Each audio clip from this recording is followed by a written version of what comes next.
What's up guys, welcome back to my channel. This is JB23 vlog. So for today's video guys, I would like to share to you on how to overhaul the fuel valves of our main engine. So before overhauling of fuel valves guys, we must ensure that the fuel valves must pass all tests. So as you can see in the video guys, we test first the fuel valves before mounted into our engine guys.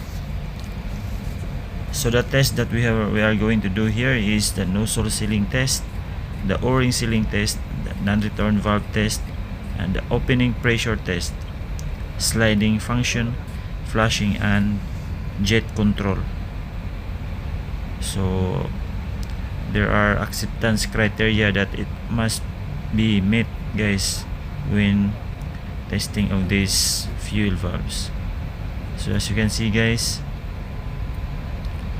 in the fuel valves that we are going to test now, as you can see guys, this is the o-ring sealing test guys. In this acceptance criteria for the o-ring sealing test, that we raise up the pressure to 100 bar, and the acceptance criteria is that the fuel valves must be able to hold the pressure at certain 2 minutes without dropping pressure guys. The next one is the nozzle sealing test. You have to raise pressure up to 50 bar, up to 100 bar, and the acceptance criteria for nozzle sealing test is that there should be no oil drops at the nozzle.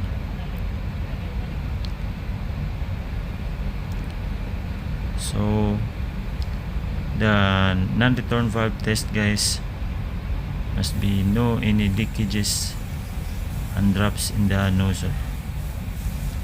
The flushing, jet, and control is that the acceptance criteria is there is to be a continuous jet of oil through at least one of the nozzle holes.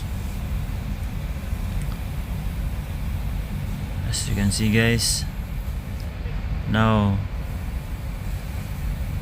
as you can see guys, that there is no any leakages from the nozzle.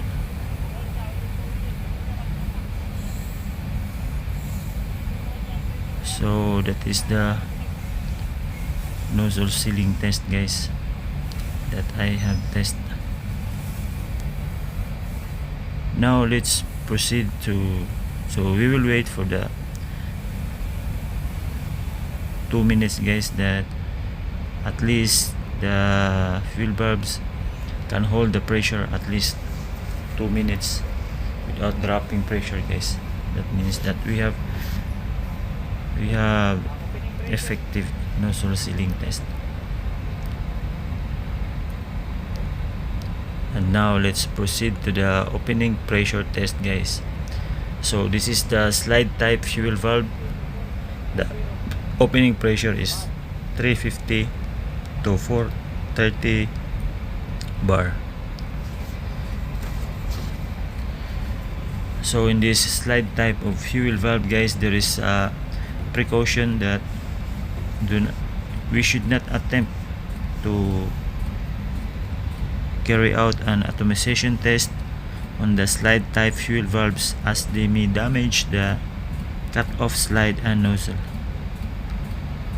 So this type of slide type of fuel valve guys, we should not attempt to carry out atomization test guys.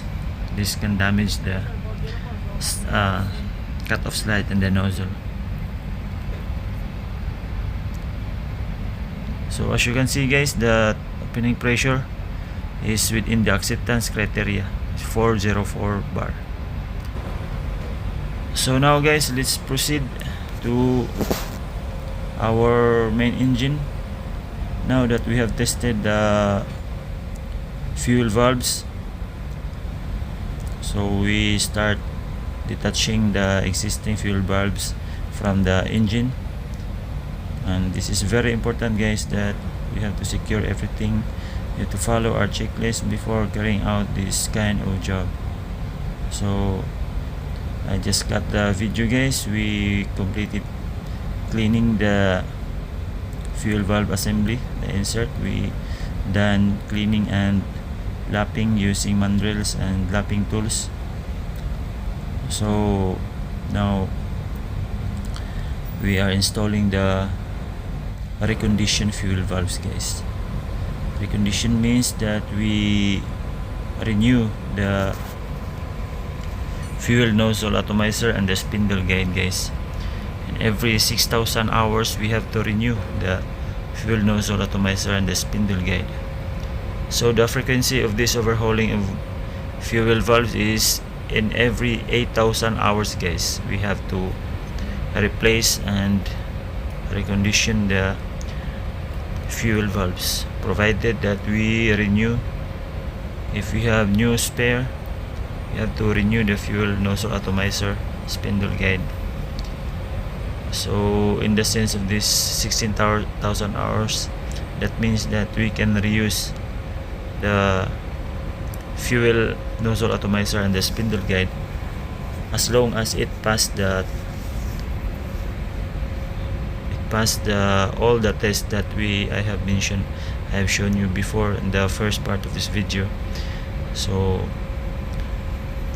if in case that it fails, so we have to consider it renewing the spindle guide and the fuel nozzle atomizer, guys.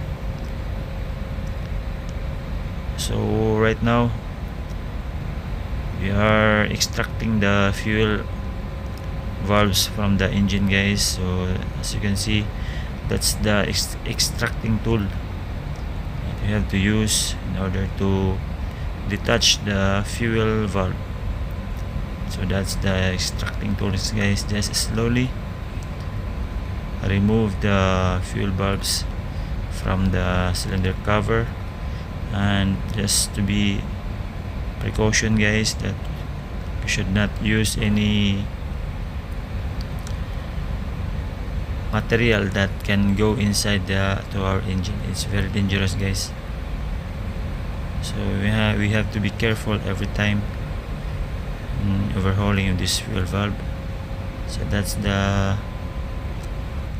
old fuel valve, guys. So now, so it's already cut, the video is cut, and we have to install the new reconditioned fuel valves. So this fuel valves is installed with new O-rings, guys, and the seat is clean, must be clean and clear from any foreign material that can block, or any dirty materials that can block our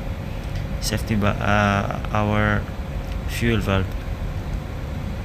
So there is a tightening torque for this when mounting the fuel valve, guys.